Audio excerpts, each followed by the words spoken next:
ah këru Ndiobène de Jibi ñëw moo du digg mi ngi dox kay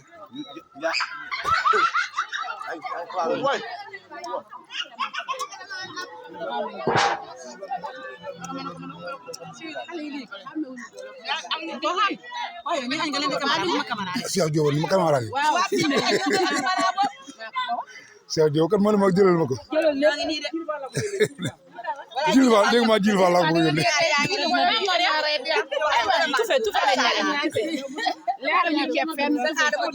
waaw fii nii de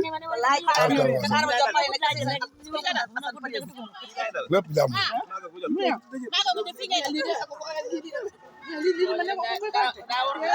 Kumba Diop